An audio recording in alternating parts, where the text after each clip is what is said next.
For Power China, potential ng Power China sa cooperative natin, since they are requiring build bulk headcount, kung may po-provide po natin ito, mas marami tayong matutulungan mga members, and then yung mas matutulungan pa natin yung mga pamilya ng mga matutulungan natin tao.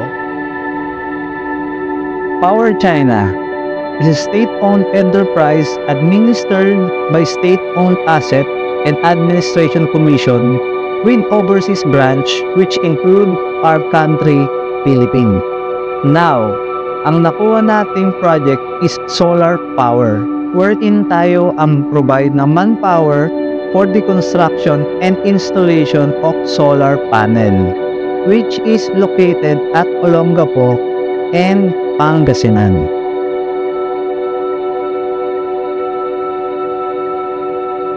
Ako po pa si Anthony Ibido po. At ang taon ko po ay 27 years old. Ang position ko po sa Paramount ay timekeeper po. Yung natanggap ko po yung trabaho sa Paramount po, medyo gumana naman po yung trabaho ko po.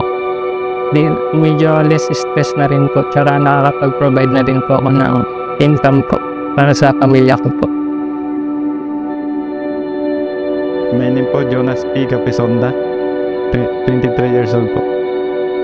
Pagpasalamat din po sa Paramount dahil na-hire po kami dito. Sobrang laki po na naitulong sa akin ng Paramount po dahil nagkameron po ako na work yung taon na to. Tulungan ko na po yung family ko. Ako nga po pala si Reggie Tinit. Ang in-applyan ko po sa Paramount is laborer. Nalaman ko po ito sa FB. Ina-assist naman po nila kami kung saan po ang namin papasa yung mga requirements namin, yung kung saan mag-orientation, at kung saan kami pupunta kung para sa contract signing niya.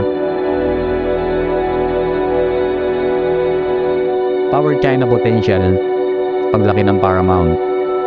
Number one is yung mga other projects nila na possible ma-award sa atin.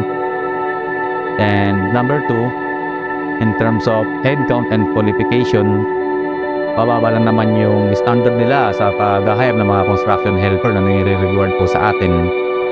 Number 3, in terms of financial kay Paramount, 10% across naman po tayo sa kanila.